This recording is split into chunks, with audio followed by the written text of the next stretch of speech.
Ladies and gentlemen, welcome to another edition of the Don Mafia Report, live Monday through Friday at 10:15 a.m. EST. We have a very exciting show today, a lot of topics, a surprise guest that is going to be coming in here within about 15 minutes. But the overall topic of today is going to really discover and unpack precisely what the Buffalo Bills identity is on the offensive side of the football and also the defensive side of the football, right? So the thing is that we've seen a variety of different Bills teams through 12 games of the season thus far. We've seen Josh Allen throw the football all over the field. We've seen dink and dunk. We've seen games where James Cook has all but taken over. We've seen some defenses that have been locked down. Best example was against Pittsburgh. And we've also seen defenses that would basically allow a junior varsity running back to go all over the field on us.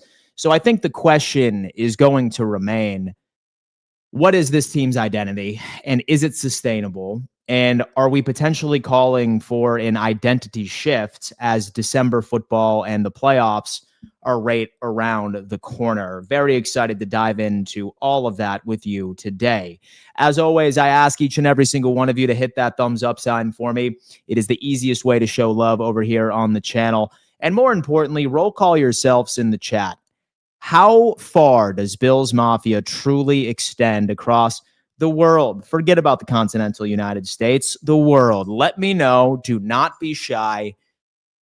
Where are you tapping in from? You already know the business here, guys. We need to give a giant shout out to our proud partners of the day. That just so happens to be William Matar. Folks, if you were ever hurt in a car, you have to call William Matar, #1 car accident attorney in the state of New York. I would never wish a car accident on anybody, but say, for example, it does happen to you. Need to make sure you have the right representation in your corner. All right. Shout out to William for being a proud partner here. And then more importantly, man, if you haven't tried garage beer yet, what are you doing? I know that you have been moseying around your grocery stores and you have seen a garage beer rack looking right at you. Next time, pull the trigger, folks, and enjoy yourself a solid garage beer. It is beer tasting beer, the proud beer partner of this show. And last but not least, shout out to Sleeper Picks. Say, for example, you went with the unders on the New England Patriots last night with the false impression that the New York Giants were able to pull off a said miracle. You would have lost quite a bit of money, like myself. But have no fear. A lot of you claim that you know ball more than myself, so maybe you would have been a winner based off of Monday Night Football. Best thing is that they are offering $20 just for signing up. That link is in my description, guys. Don't miss out on this awesome promo. It is truly a #1 move. All right. Shout out to everybody in here, man. So excited to dive into today's topics with you today, along with the special guest. I announced it yesterday, but I could only imagine a lot of you have short attention spans and perhaps you have forgotten, but I promise you're going to be excited here. Let me go on ahead. Let me get into the current playoff odds for the Buffalo Bills.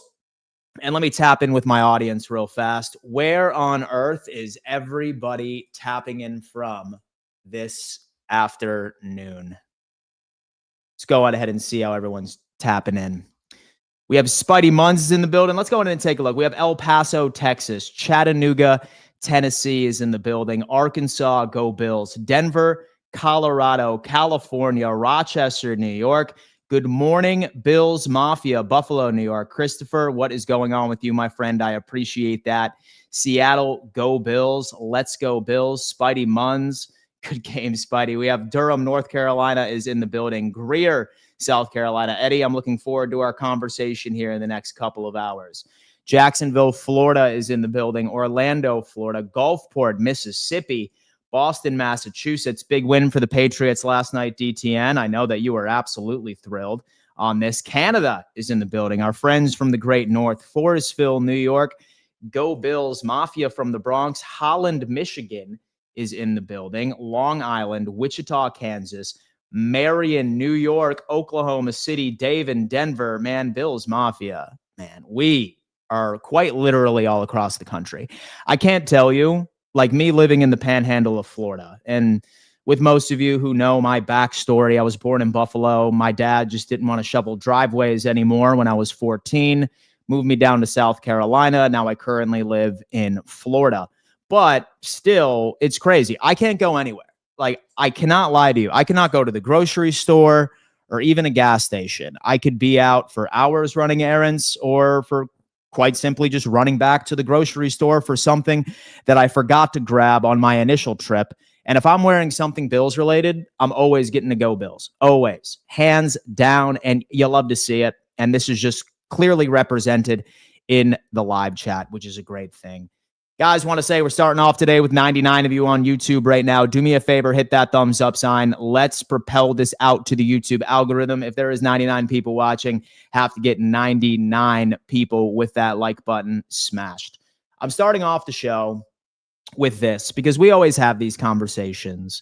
And I understand a lot of you guys are not the fondest of NFL data. However, I like to look because I like looking at likelihoods of how the Buffalo Bills are going to be attacking the playoffs. My confidence level is still here, guys, right? Looking at this team, looking at how they have been built, looking at how they have been coached, this team is a good December football team. They are an even better playoff team when it comes into taking care of the football, which if you have been watching me for the past couple of months, you have realized that that's my biggest issue with this offense and half of the reason why we've had up and down stretches in 2025. But the good thing is right now, not all hope is lost. And the one thing that we hear ad nauseum within these conversations that we have, a lot of people are complaining about how this offense is built, how Joe Brady runs this team. And one thing that came up during a conversation I had with Kevin yesterday on the Bills Roundtable, and yes, I think all of you need to go subscribe to the Bills Roundtable as well, Monday through Thursday. Link is in description, is he brought up something that I think you guys are going to appreciate. He goes, Dan, while fans are upset that Josh Allen's average depth of target is nowhere near where it was with Brian Dable or Joe Brady, you can't deny that this team's offense specifically was built exclusively to compete in December and playoff football, in playoff conditions. Like, we oftentimes look back at the Ken Dorsey days, right? Where we look at Ken Dorsey and we say, oh, man, yeah, he sucked at the end, but at least he stretched the ball downfield. Same thing with Brian Dable. The problem is that we went from one extreme to the other. If y'all remember, I mean, I could assume a lot of you have PTSD and try to cipher this out of your memories at this point.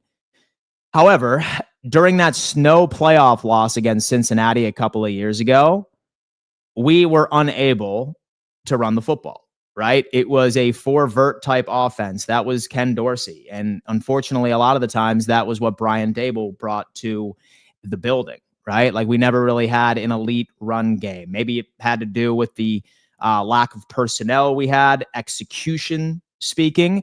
But what Joe Brady has built is by far an offense that I trust the most now that the conditions are going to be a massive concern, like moving forward, man. Like, I wish that we had Joe Brady during,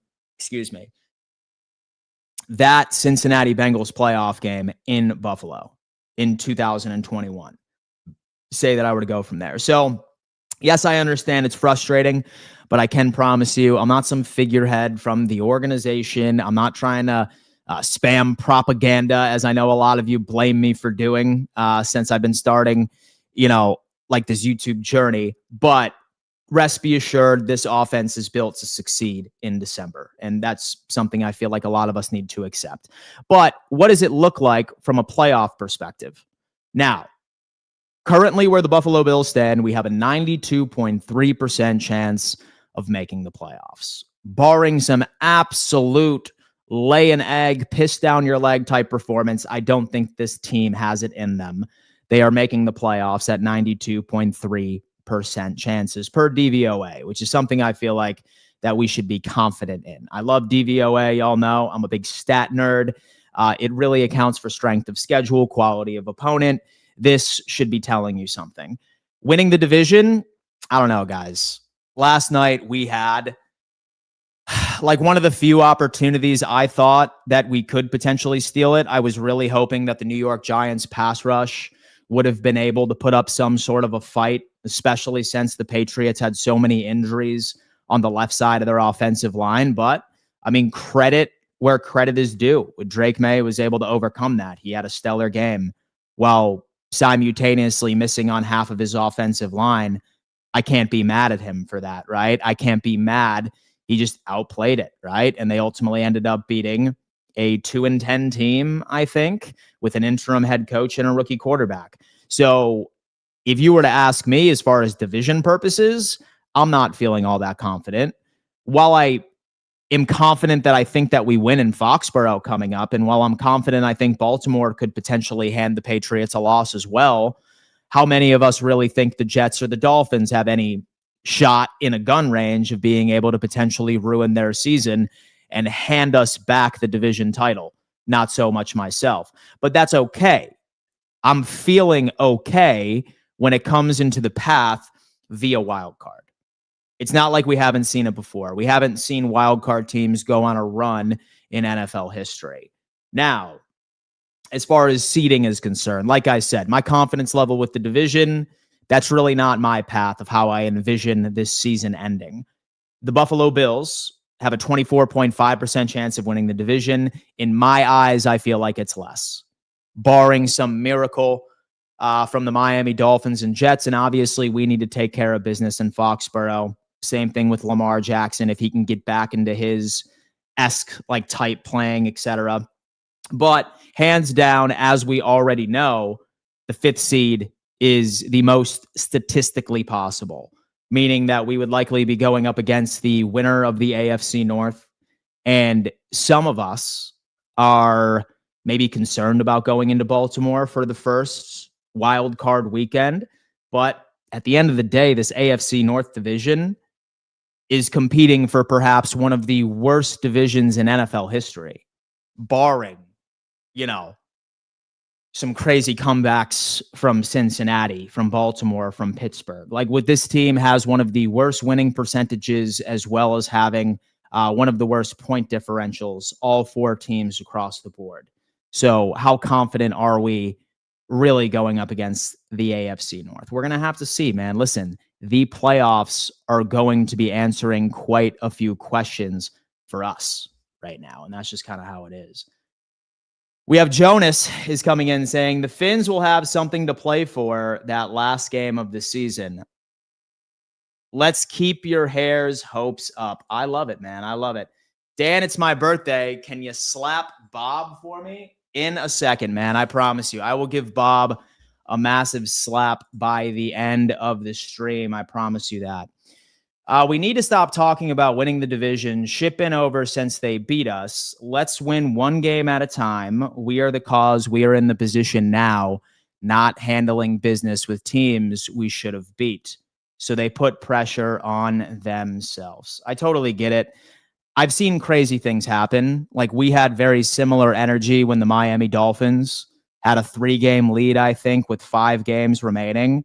And Buffalo ended up going on that, 5-game win streak, and Miami went and collapsed, lost to Will Levis in Miami with 3 minutes, I think, remaining in the game. And they just had a legendary run. So I don't know, man. Like, what is on the agenda for you here? Jets have a chance more than the Dolphins for sure. I still think that we win the division. So you're thinking the Jets or the Dolphins can take care of business. And most importantly, you also need to make sure that Buffalo beats the Pats too. That's in Foxborough. So that's going to be something we need to take a look at. Pats wouldn't get too comfortable with winning. This is the only regular season, and there's a difference between the regular season and the playoffs. There certainly is, man. It's going to be tough to beat a team twice, let alone 3 times. It's just kind of how it is. Joe Burrow, Jamar Chase, and T. Higgins are coming to Buffalo. It won't be an easy win for the Bills.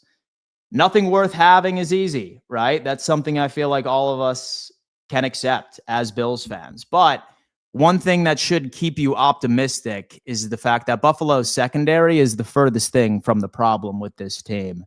We're seeing Christian Benford finally get into his own. We have Taron Johnson. He's struggling here and there. But now that Buffalo has been shifting over to base defense a lot more than I guess history suggests, things are looking pretty good, man. And I feel like we should feel pretty damn good about it. Guys, 155 of you are in the building. Do me a favor and hit that thumbs up sign for me. Our special guest should be joining us here momentarily. Hit that thumbs up, man, and let's get it going. I found out that I was born the same day as Aaron Rodgers while he was getting his nose busted. Man, look at that. Poor Aaron Rodgers, man. Like, dude's out there being a soldier and doing whatever he can to will his Steelers to a victory at his age, man. That is just something. Eagles are the only team Josh Allen has not beaten other than the Buffalo Bills. I know, so it's going to be something to really look out for. And this Philadelphia Eagles team is struggling too. Make no mistake about that. Also, Pats can win a meaningless regular season win when they have never beat us in the playoffs. Beat us when it counts. Till then, Pats fans can't talk. Interesting. It's funny too, because when it comes into it, it's very difficult to sweep a divisional opponent, but at the exact same time, 3 times. I'm sure we all remember that heart attack game we had, especially against Skylar Thompson a couple of years ago when we had to go up against Miami 3 times. So that's my confidence level. But folks, I have been teasing a special guest for the past 24 hours who is going to unpack this identity of the Buffalo Bills. What should we identify this Bills team as? It's certainly been a roller coaster. And I couldn't think of a better person to bring on to discuss this than former center of the Buffalo Bills, host of the Centered in Buffalo podcast, Eric Wood. What's going on, man? What's up, Dan? How you doing, brother? Hey, man, I'm just living right now, still riding that high from the Pittsburgh Steelers win this past Sunday. And I just kind of wanted to start off with a conversation of being able to pinpoint what is this Buffalo Bills team. First off, how was Pittsburgh and how are you feeling 2 days after the big win? Pittsburgh was good. Got to catch up with some college buddies on Saturday. That's kind of the beauty of being in the radio role as opposed to TV roles like I did in college football where there's production meetings and all that. I get to enjoy the night before the game and all that. And got to catch up with some buddies. And then obviously with the result of the game, it made for a fun drive home. Louisville to Pittsburgh. It's one of those cities where it's far enough where you'd love to fly there, but with no direct flights, you could beat it by just driving. So made the drive home a lot better after a Bills win. But, the Bills took care of business, and I've played in that stadium a bunch. I've broadcasted there a bunch, college and NFL, and the vibe in that stadium was off. This is a disgruntled fan base right now. They have not sniffed the Super Bowl in a while. Now they've had some success. They, had made the playoffs. They have not had a losing record under Mike Tomlin, but it feels like ever since Big Ben started his decline, this has been a team that doesn't look like it can compete for a Super Bowl, but they're also not bottoming out to go then get your franchise quarterback. So then you do the Russell Wilson experiment last year with Justin Fields, and now you got Aaron Rodgers, and that doesn't appear to be panning out. And so, I would never have expected to hear that many boos from Steeler Nation, come kiss the rings fan base. They're booing the coaching staff. There's Fire Tomlin chants. They booed Renegade for crying out loud. Their song that they play in the fourth quarter. So, yeah, it's some rough times over there right now. And all that being said, they're still sitting at, I guess, tied for first place in the division. So last season, I do remember that some Steelers fan bought a billboard right outside of Heinz Field. I still call it Heinz Field. It's just it's hard not to. Habit. I know. What's it called now again? Acusure. Yeah, it's Acusure. Yeah, most definitely. As far as the Bill Stadium, I still call that the Ralph as well. So I guess I'm just a creature of habit. But I do remember last offseason, I thought I saw something on Twitter where a fan purchased a billboard saying "Fire Mike Tomlin," But now everything that I'm seeing within the stands, this Bills team really has taken a lot of the confidence level out of that team going into week 14. It's nuts.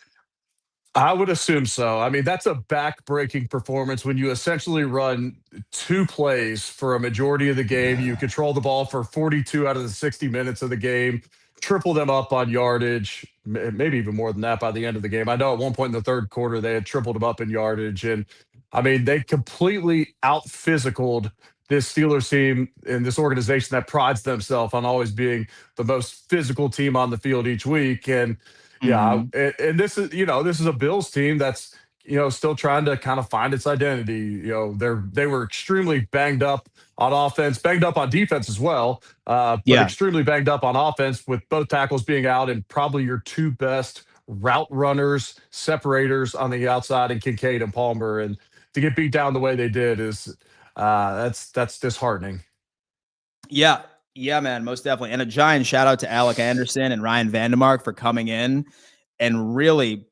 And so, because honestly, going from that Houston Texans game where Josh Allen was seeing a lot of pressure, right? 8 sacks. We heard that it was going to be 35-mile-an-hour winds. I feel like as the fan base, for the most part, was maybe having a bit more of PTSD, thinking that we were going to see much of the same.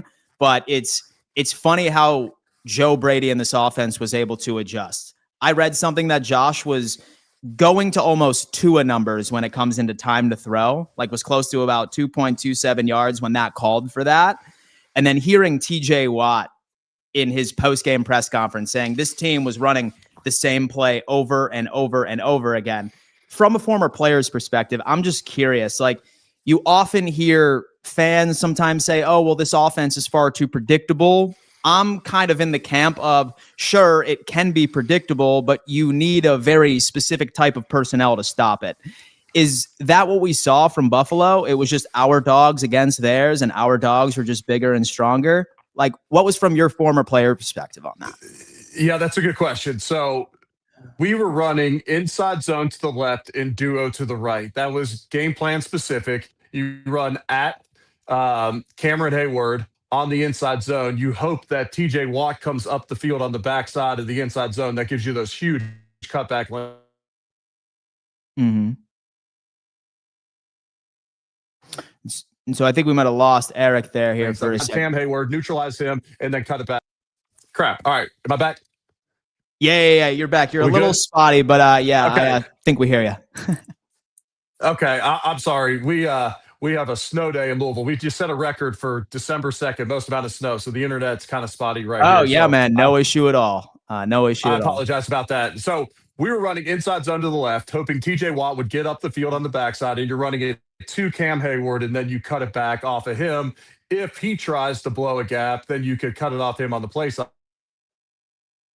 And then we were running duo to the right, duo being, double teams at the point of attack, work your way up to the linebackers. Duo can be a repeatable play because James Cook can essentially take it out the backside, but generally you're reading the first linebacker play side and you read it A gap, B gap, C gap, D gap, then backside, because if everything flowed strong, there should be a gap weak. James Cook essentially made that play into a play that they were struggling so hard to defend, because if they couldn't get penetration, he was going to kick it out and go one-on-one against the corners outside. Now, give credit to those corners. They tackled, and a lot of those 7-yard gains would have been bigger plays against other teams. Joey Porter Jr. in particular, he made some nice tackles one-on-one on the outside. But James Cook vision and his burst allowed them to run that play repeatedly.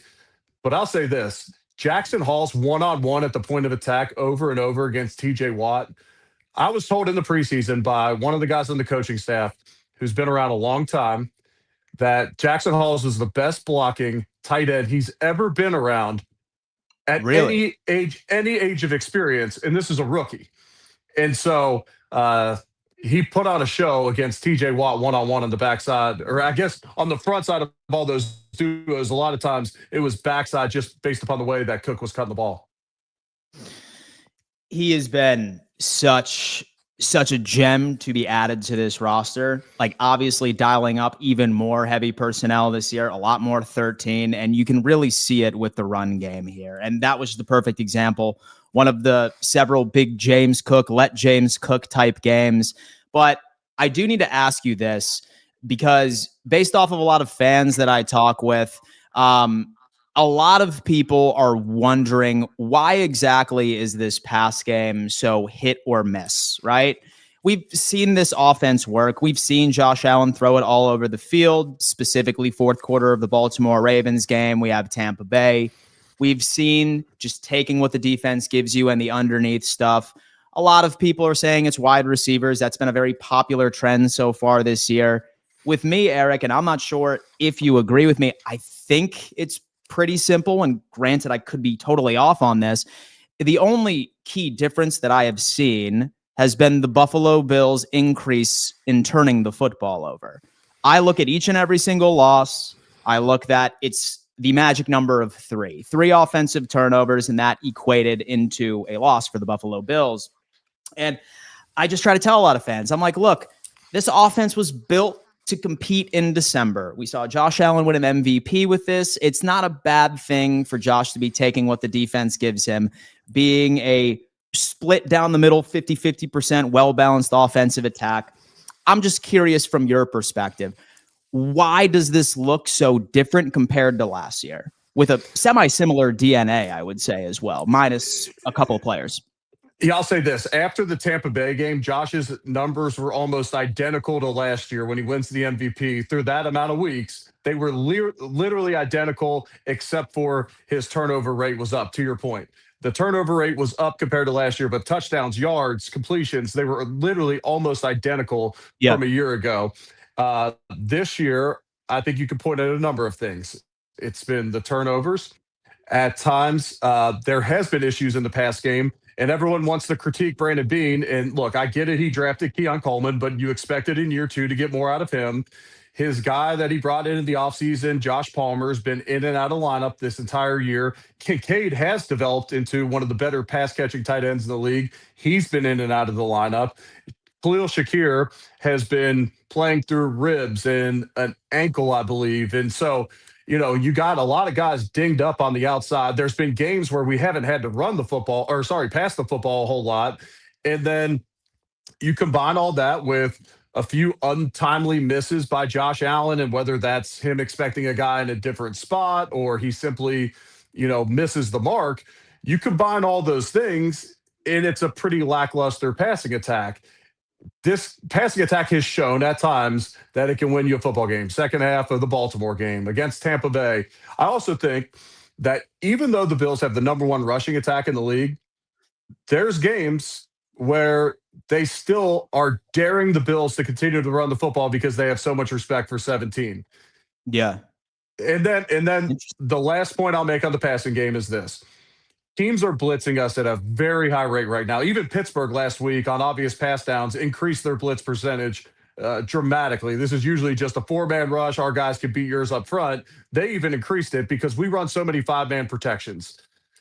Last year was Joe Brady's first season as an offensive coordinator. Teams are still figuring him out this offseason. Teams probably looked at it and said, look, even though Ty Johnson's on the field in obvious pass situations, a lot of times he's releasing and they're still only blocking with five. We need to light them up, speed them up, and we don't have a whole lot of respect for the guys on the outside to really make us pay if we can't get home. And it's when something's struggling, it's generally not just one thing. Even if it's the run game, you could say, oh, the O-line stinks. Well, it could be the tight ends aren't very good to block. It could be bad vision by the running backs. It could be whatever it may be. It's generally not one thing, and it's not one thing with the passing game. You could put blame on the receivers, and that's certainly the case at times, but the blame can be passed all across the board at times this year for their struggles in the pass game. It's definitely wild too, because, I don't blame Joe Brady for running a lot of those five-man protections because we have one of the best offensive lines in the NFL. Say that you were to ask me, I genuinely believe wholeheartedly up and down with pass protection and run, it's a top one. So I don't blame him for wanting to test. I mean, who cares if you're going up against one of the best pass rushes in the NFL? I'm not going to be mad at him if you start off the game with just those five-man protections. But one thing I was kind of hoping for maybe for the Houston Texans game was some slight of adjustment going into the second half. But I kind of feel like now that we're getting it into December football, I feel like this is where we start to open up the playbook, and hopefully guys are getting off of injuries and we're going to get back to our dominant ways. Yeah, and to your point on the second half of the Houston game, Spencer Brown's out there playing with one arm. Yeah. Deion Dawkins went in concussion protocol, was able to be cleared to play. Then he misses the following week because of that concussion. Those guys obviously weren't themselves on the side. You're playing Yeah. the best pass rushing duo on the edges, and Will Anderson and Daniil Hunter. I'm not saying either of those guys are a Myles Garrett, a TJ Watt, but as a duo, probably the best coming off the edges. And Joe Brady said it after the game, in his press conference the following day. I should have, and I give him credit for admitting that. Of course. I think that Joe Brady, as an offensive coordinator, has an arrogance about him in his play calling at times that's very empowering as a player. Like Interesting. at times, like we're gonna run 5-man protections and they know it, and I trust you guys. And it works a lot of times. Against Houston, it didn't. Against the Steelers, we're going to run 2 run plays for a majority of this game. They mixed in a couple tosses, but we're going to run these 2 run plays, and we're better than them, and you guys are going to own them. That's empowering as a player. But when it doesn't work, you're going to have a very disgruntled fan base, and I could be critical of it as well. And I felt like the Bucs game in particular was probably Joe Brady's best. We got out. I'm going to work these running backs into the passing game. We're going to get creative. We're going to run a running back screen that we don't generally run that goes for a touchdown. You have the design play to Cook in the red zone. I mean, he got in his bag there. Against a lot of teams, Joe Brady empowers those guys to be like, we're going to run these concepts, and I have faith in you guys that you can win. And so I'll tell you what, we are on a stretch right now. I look at the remaining of the schedule. We have Cincinnati coming into town, followed by the Patriots off of a bye, and then hopefully finding a way and hoping that the Miami Dolphins or the New York Jets can hand a loss to the New England Patriots, on top of a Bills and a Ravens loss, obviously. Based off of where you were at, and obviously this is all speculation, based off of what you've seen from the New England Patriots and what you've seen from the Bills, the dynamic of the playoff picture already, have you given up all hope on us winning the AFC East, or kind of have you already started to plan a path for the Bills in the playoffs as your 5th or 6th seed in the wild card? I mean, realistically, right now you have to plan on the 5th or 6th seed, and then you hope to get a win, and then things work out where then you host another game in Highmark Stadium. I'd hate for the last game in Highmark not to be a playoff game this year, especially as many playoff games as we've posted in the last 5-6 years. And so it would be awesome to be able to find a path to get the AFC East. Got to have we got to beat the Patriots and then 2 more. Is that Baltimore? Is that, can Tyrod Taylor do something? Can Tyrod, do a favor for his former team? I know. Dolphins are playing pretty hot right now. They are. Yeah, Dolphins are hot right now. We'll see. But yeah, we gave them some confidence coming out of their firing their GM and all that. But to me, it looks like it's going to be a wild card spot for the Bills, and that's okay. Plenty of teams have gotten to the Super Bowl coming out of the wild card, and there's not many places right now where I'm in a huge fear of going in the AFC, going on the road. Mm-hmm. And so it's not like a lot of fan bases can feel all too confident about where their team is right now, right? And so I feel like that I could probably make or raise some sort of concern for at least the vast majority of the AFC teams, right? With Daniel Jones is starting to show that he's a bit more vulnerable than we thought at the beginning of the season. Like for the Eagles in the NFC as well, they're going through ups and downs very similar to the Bills as well. So I still feel like this is relatively wide open, and with the playoffs, it's just a brand new season. And luckily, I feel like we have this offense to be able to compete, especially as the conditions get worse. Oh, we're definitely built for late season football. Heck, we were playing late season football early on in the season. And so it appears that we would be built to play late bad weather football, big boy football come playoff time. This defense, this past 6 quarters, they've played much better. This rush defense with Thompson out there has played a lot better. And so And then shoot, the back end of this defense, I know at times you could say I that teams know. have simply picked on teams have picked on, our run defense, which then they don't have to, try to exploit the back end as much. But Christian I Benford's know. played He is. played incredible since week 6. Cole Bishop's played outstanding. Tre'Davious White has given up 2 completions in coverage, I believe, since week 6. Yeah. I know he's platooning with Max Harrison, but I mean, Tre'Davious White's coming into his own in this defense. Later in the year, you would expect to go the opposite direction with a guy at his age and injury history. So there's hope for Mhm. this defense as well right now. And Yeah. you give me number 17 in a one and done game any day against any of these potential playoff teams in the AFC. Yeah, for sure. And then sticking with defense, and I do want to be respectful of your time, so only a couple more here. When it comes into the run defense, you often hear, especially in sound bites from at the beginning of the season, where we've heard Babbage or McDermott say, hey, you know what? It's tough for us to take Taron Johnson off of the field. But with injuries, and perhaps this was just due to the game script of Pittsburgh last year, we really saw an uptick in base defense. That's been base defense so far in 2025. Bernard has been dealing with what we hear is an ankle injury. He's been solid in coverage. Run defense has been struggling a tad here and there. The elevation of Shaq Thompson. In my eyes, it's hard for me when Terrell Bernard gets back off of injury. So to look at Shaq Thompson, seeing that he stays healthy and not give him the vast majority of the snaps at Mike. So I'm kind of curious from your perspective, is Buffalo going to dial up base defense even more now that we've seen such an increase in working with Dorian Williams, Shaq Thompson, and Matt Milano as your base linebackers has been pretty solid on our end? What do you think there?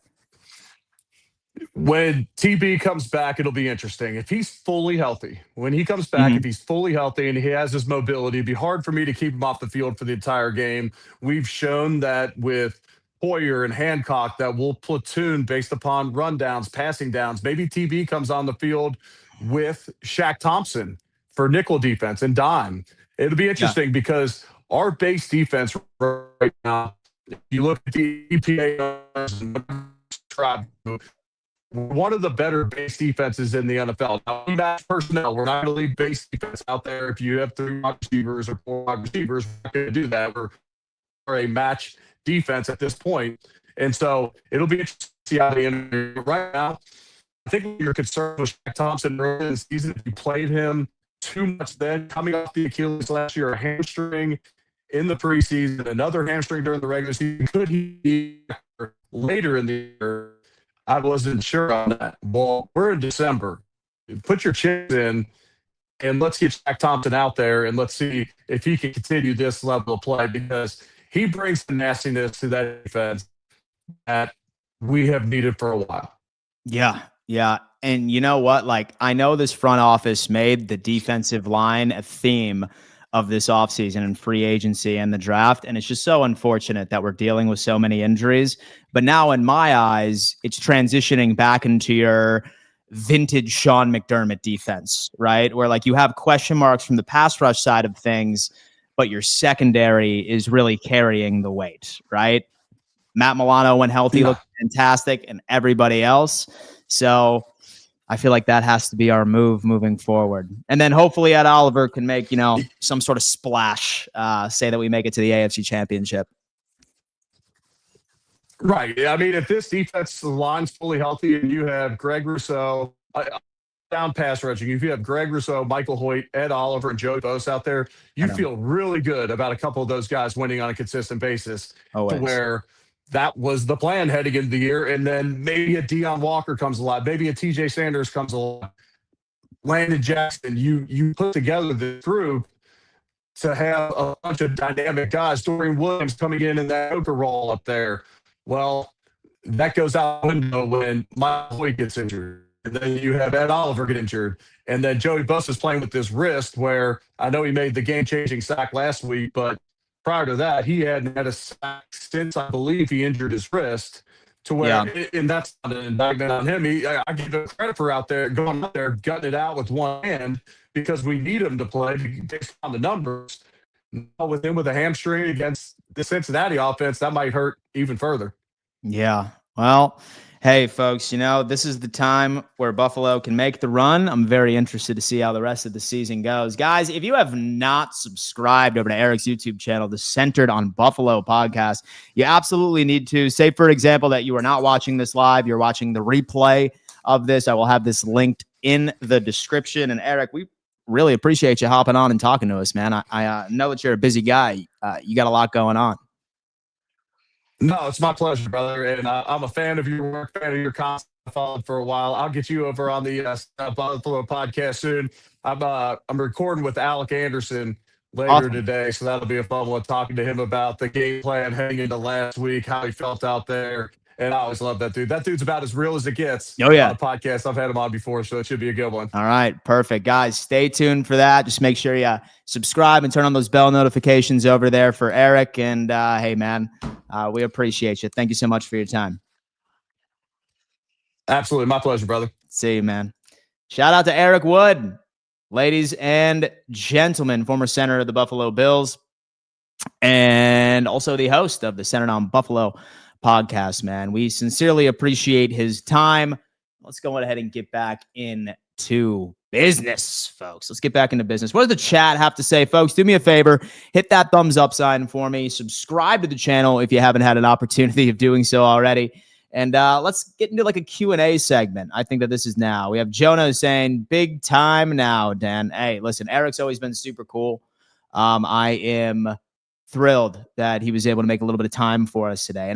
And folks, I am serious. Go check out his podcast. It's great hearing perspectives from former players, right? Like, we can all sit back and watch film. We can sit back and look at data, but there's something very unique from hearing it from the player himself. And that's awesome. Yes, Alec Anderson played phenomenal on Sunday. He certainly did. Someone said, let's get this man to 50K. Subscribe to the channel, folks. Let's lock in. Huge guest, brother. Good for you. Thank you so much, man. Look at Dan getting Bills players on the show. Yeah, dude, you know what, man? It's great stuff. All of this is because of you guys. It's not because of me. It's because you psychopaths love watching me every single morning. I love you psychos. I really do. I appreciate that. Question. With the Bengals being vulnerable to both the run and the pass, and do you think Brady is going to continue the same style of ball or dial up a few chunk plays in the pass game? So that's an interesting point. In my eyes, I think that game script now, Eric, is going to be based on conditions. That is going to be number one where I think Buffalo is going to be looking at, especially in these outdoor stadiums in Buffalo. I'm trying to think, in Cleveland, which is coming up here in a couple of weeks. So I don't particularly think, while it's going to be a part of the game script, I think that a lot of it is going to have to do with conditions. So say that we're looking at 35, 40 mile an hour winds. I think that it's going to be a Jimbo Cook game. That's just kind of where we're at right now. Yeah, that's just kind of where we're at right now, brother. My buddy from Fantasy Football just said, round one matchup. Good luck. Damn, baby. I didn't know the Fantasy Football playoffs are here. We will see Morgan Fox this week. Perhaps, man. Could we see more base defense this week out of the Bills? I thought we looked good running it versus Pittsburgh. Alex, we were actually just talking about that with Eric Wood, right? Say that you were to ask me, I want to dial it up. I really want to dial it up. Buffalo, where it stands, is already running more base than they ever have in the Sean McDermott era. Like, we're at like 17 to 21%. And that is a significant increase already. For me, here's the thing. It is increasingly hard for me. And granted, this is just my perspective and my opinion. That's all we have nowadays when it comes into talking sports. For me, I think it's increasingly difficult to take snaps away from Shaq Thompson in place of Terrell Bernard, especially if he is still dealing with an ankle injury that has clearly been limiting his impact in stopping the run. He's always been a coverage backer, right? I get that, but you have seen a bit of a regression. It probably has to do with his ankle, which is a problem. Now with his arm injury, who knows whether or not he's going to be back. And then with Taron Johnson, as far as secondary, Benford is playing elite. He is one of the best run defending corners. He is one of the best coverage corners, slept on corner per usual. Since week 6, that guy has been right back to his elite status. A lot of people were angry with him at the beginning of the season, saying, why the hell did we pay you? He's elite. Trey White, like Eric Wood just said on the show, like dude has allowed 2 receptions since week 6 as well. So he has been really taking that next step. Having Maxwell Harrison with the ability of interchanging with him throughout the games probably is helping his overall production since he's rested during his reps. Again, it's only opinions that we have over here. No one knows if you're right until you're right or wrong. But Taron Johnson, going back into that base side of things, I would say out of anybody that I feel has had more negative plays than others, it would be Taron Johnson, right? And I'm not saying to completely bench him. I think that's extreme. But I do think that Buffalo just looks good running base. We just look good running base coverage. It's just how it is, especially if, for example, like we're going to go on ahead and see these teams that try and test the run. Now, the question becomes, do you run nickel against the Cincinnati Bengals? That's my question, right? Because so do we think that they're going to ultimately end up unleashing Chase Brown on us? Or are they going to do what they do and just throw piss missiles outside of the numbers 20 yards downfield to Jamar Chase and T. Higgins, seeing that he clears concussion protocol? That's another question. But it really just depends on the game script. Higgins is still in concussion protocol. If he is a no-go, this matchup is much nicer for the base defense. If he's full go, have to assume more nickel, big factor this weekend. Yeah, for sure, man. Listen, I think that they're definitely going to be stressing outside of the numbers. Posts probably. Like, well, Burrow is probably going to have an average depth target of 12 yards. And that's on average if T. Higgins is out there. And don't sleep on some of their younger guys. Don't sleep on Iosivas as well, who's a solid slot corner. And then who was that young man that ended up filling in for T. Higgins while he was gone for the past couple of weeks? And when Jamar Chase was injured, or like he was suspended, of course, for that one mishap he had. His name's escaping me at this moment, but they like to throw the football. It's just how they're built. But then again, say that you run base defense, that doesn't mean that you can't trust your corners, of course, to man up and run man coverage. Like, as much as we're questioning where Matt Milano is during his career, he's still a very effective coverage linebacker. Very effective. Well, Dorian Williams is probably going to be a liability in coverage, but he's great against the runs, so you have to be choosy there. It just depends, man. It just depends. If I'm not mistaken, damn, how do we feel about a rule change in playoff format? Last year, Vikings at 14-3 had to go on the road. This year, we may go 13-4 and have a playoff road game, whereas the sorry-ass Ravens will be home. It's funny how things change, right? Because last year, when it was brought to my attention, I said, how dare you ruin the sanctity of the NFL playoffs? It has always been division winners. You win your division, you get a home game. But now that my favorite team is in that position, I have all but changed. Now I wish that would have been the case because, I mean, maybe we would have had a home game. The 4 best records have a home game, and the division champs automatically get a playoff bid. That would be interesting, but here we are. And discussions for Eric, if went out and win the cruiser game against the Patriots and the Patriots lose against the Ravens and we win against the Patriots, do you think we have a chance at the AFC East? So let me tell you how this is going to work. Okay? Let me tell you how this is going to work. The only way that we win the division, and I have completely given up on it, barring a miracle.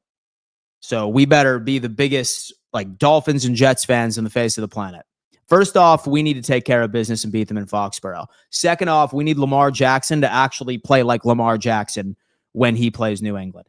And last but not least, we either need Tyrod Taylor to hook us up, right? And just pull off a miracle against the Patriots and have a hungry Aaron Glenn and and go out there and call the game of his life defensively against this Pats offense and pull off a miracle, slash the Miami Dolphins to do something back to the Miami Dolphins ways where they, back in the day would split with the Patriots like it was their business. I don't know.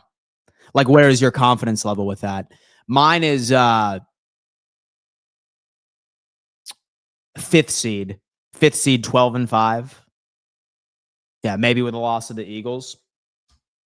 Time will tell.